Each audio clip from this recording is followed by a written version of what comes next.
Bonjour les belles âmes en route vers la 5e dimension. Bienvenue sur la montgolfière de Jennifer. J'espère que vous allez bien. Alors aujourd'hui, j'ai envie de revenir sur une notion que j'ai abordée lors d'une de mes toutes premières vidéos qui s'appelait l'ascension planétaire, c'est quoi? Et donc cette notion, ça concerne la résonance de Schumann. Et j'ai intitulé cette vidéo Résonance de Schumann, des effets perturbants à connaître. Alors oui, en effet, ça vaut le coup qu'on approfondisse, je pense, un peu cette question de la résonance de Schumann. Alors je vous explique pourquoi. Donc, nous sommes entourés d'un champ magnétique, nous les humains, le champ magnétique de la Terre, et il se trouve que dans la partie haute de l'atmosphère se forment des ondes électromagnétiques permanentes qui ont été appelées résonances du nom de leur découvreur, le physicien Schumann, le physicien allemand Schumann, dans les années 50. Donc Schumann, dans les années 50, a identifié l'existence de ces ondes électromagnétiques dans la haute atmosphère. Et c'est seulement quelques années plus tard qu'on a été capable de les mesurer vraiment, ces ondes électromagnétiques. Alors, quelles sont-elles, ces ondes électromagnétiques? En fait, ce sont des phénomènes d'oscillation de très basse fréquence que l'on mesure en Hertz. Donc, oscillation.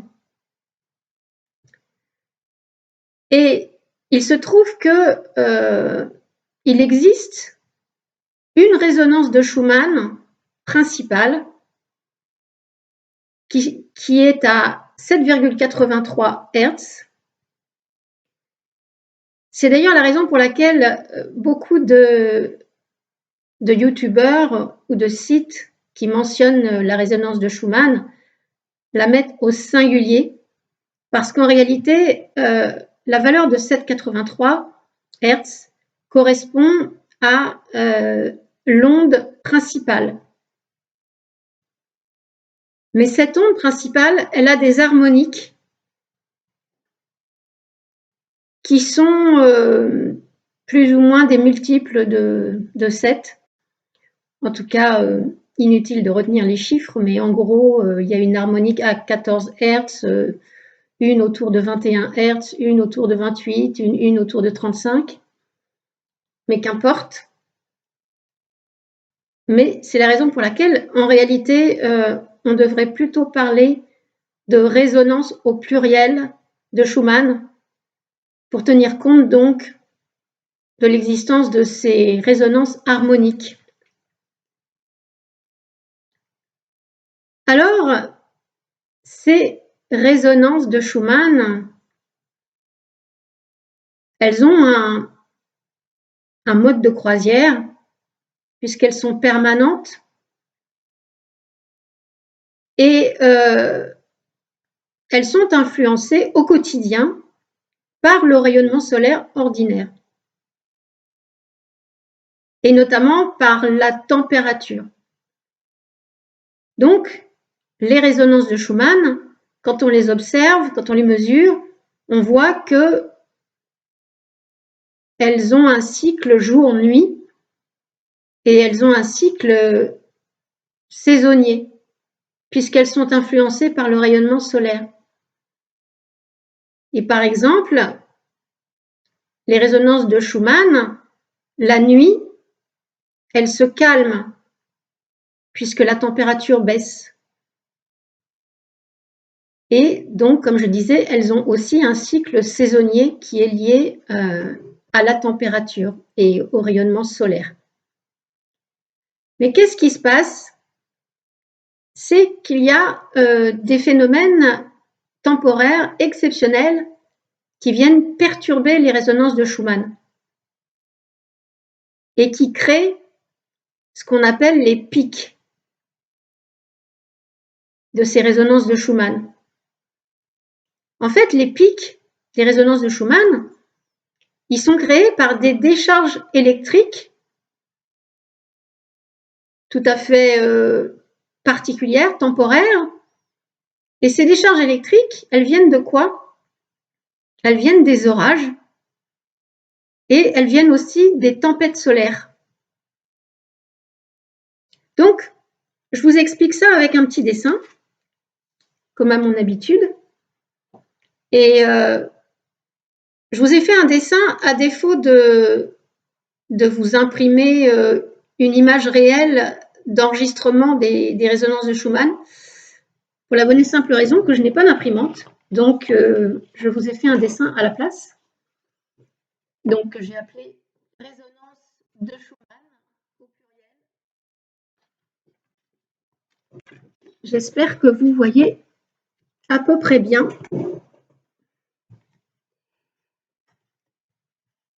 Vous pouvez consulter les enregistrements journaliers des résonances de Schumann sur un site russe dont je vous donnerai les coordonnées sous cette vidéo. Parce que c'est une sorte de météo, en fait, que nous donne ce site russe qui permet de savoir quelles sont les résonances de Schumann en cours.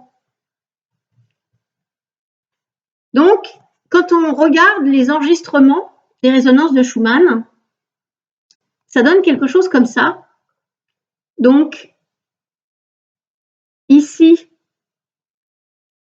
on a les fréquences en Hertz de 0 à 40, ou plutôt de 0 à 40, pardon.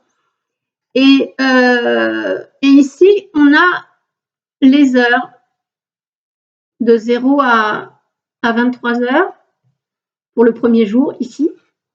Et ensuite, pareil, de 0 à 23 heures pour le jour J+, que j'ai appelé J+1. Et quand on est dans des tons bleus, en fait, ça veut dire que l'activité électromagnétique autour de la Terre est calme, c'est-à-dire faible, plus exactement. Quand on est dans les tons de vert, ça veut dire qu'on est dans une gamme normale. Quand on est dans le rouge, on est dans des valeurs fortes. Et quand on est dans le blanc, on est vraiment dans des valeurs très fortes. Donc, prenons le cas que j'ai appelé jour J, ici, de là à là. On est dans des tons de bleu et vert, donc on est dans des valeurs faibles et normales. C'est une journée tout à fait banale. À ce niveau-là, on est sur la résonance principale de Schumann, celle qui est à 7,83 Hz. Et les lignes du dessous correspondent aux harmoniques de la résonance de Schumann. Donc 14 Hz, 21 Hz, 28 Hz, etc. Donc voilà ce qui se passe une journée tout à fait ordinaire.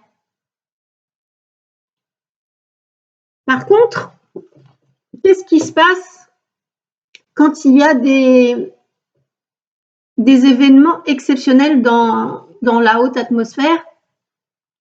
Par exemple, ici, j'ai représenté des orages, ou ici, j'ai voulu représenter un phénomène d'éruption solaire. Eh bien, ça va perturber les résonances de Schumann et ça va faire des pics qui sont représentés ici en blanc et un peu en rouge aussi, donc des valeurs fortes et très fortes de résonance de Schumann. Et ça peut atteindre des valeurs vraiment extrêmes. Et plus on avance dans l'ascension planétaire, plus il semblerait que ces pics, ces anomalies, on va dire, des résonances de Schumann soient intenses et fréquents.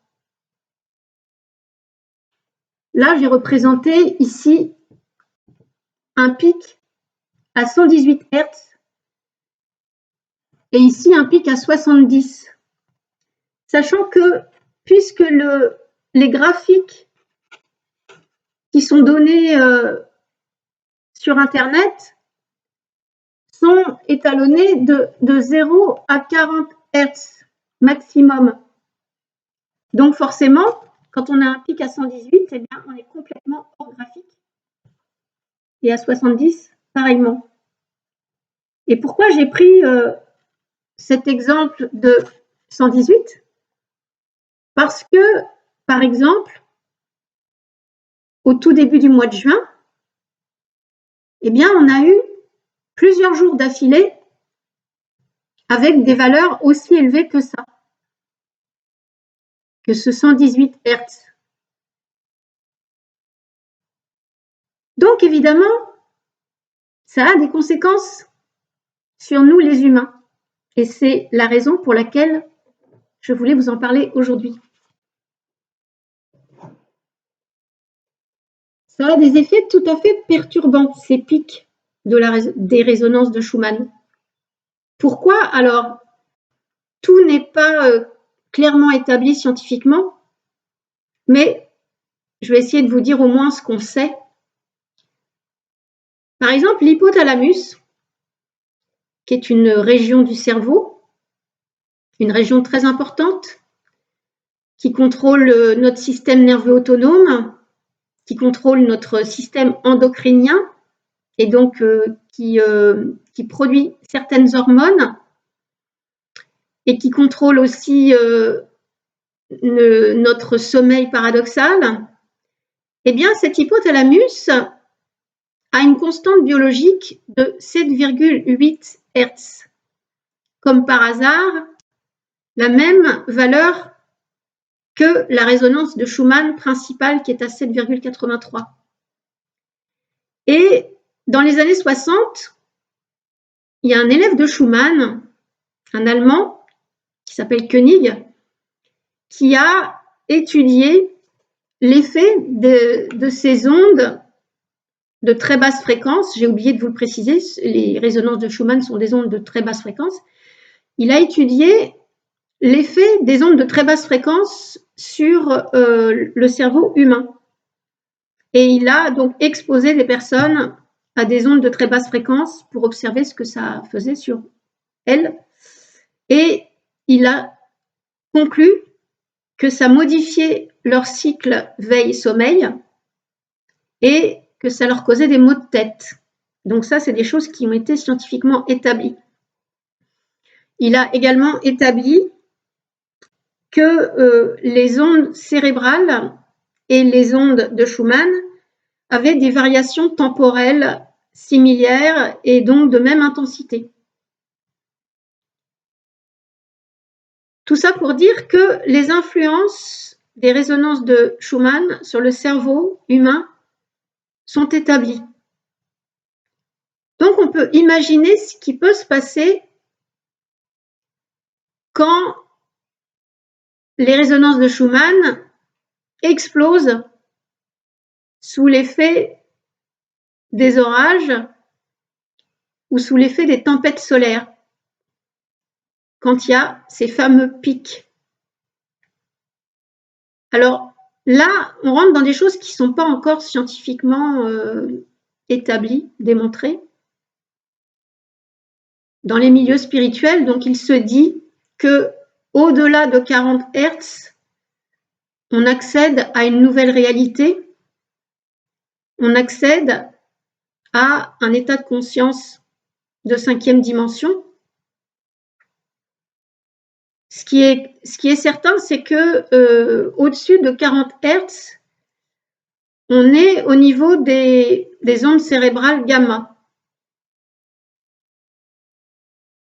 Donc, avec une activité cérébrale très intense. Scientifiquement, donc, on ne sait pas vraiment ce qui peut se passer en nous quand on a, par exemple, des valeurs de 118 Hz. Certains se hasardent à dire que ça peut créer un effet Alzheimer, ces valeurs aussi élevées, dans le sens où les résonances de Schumann ont un effet apparemment sur la mémoire, et des valeurs aussi extrêmes des résonances de Schumann pourraient effectivement largement perturber notre mémoire, et au point de, par exemple, nous faire oublier ce qu'on a fait la veille, et des choses un peu similaires. Moi, j'ai l'impression, mais ce n'est qu'une impression, que ces pics des résonances de Schumann, ça fait un peu comme si on nous mettait le cerveau dans un micro-ondes. Donc ça doit exciter tout un tas de choses au niveau de nos neurones,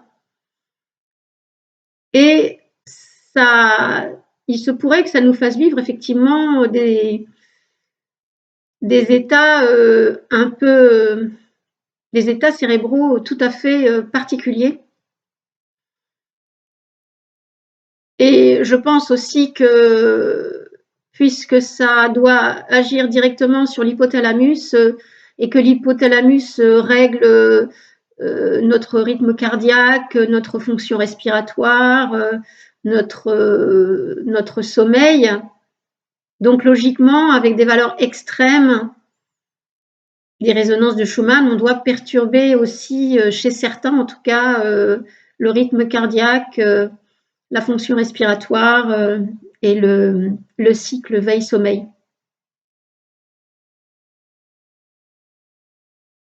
Donc j'ai pensé que c'était intéressant de vous le dire, parce que apparemment ces pics sont de plus en plus intenses, et s'ils ont, comme on peut le penser, un lien avec l'ascension planétaire, et que l'ascension planétaire n'en est qu'à ses tout débuts, ça veut dire que ce phénomène-là ne fait que commencer, qu'on va être amené à vivre avec un certain temps, et que comme ça risque de perturber beaucoup d'entre nous, eh bien c'est bon de le savoir, parce que est-ce qu'on doit courir nécessairement chez son médecin ou pas? Je me garde bien de vous dire quoi faire, mais tout au moins, puisque je vais vous mettre sous cette vidéo les références de plusieurs sites où vous pouvez consulter les résonances de Schumann en cours. Comme ça, si vous voyez des gros pics, comme j'ai représenté ici,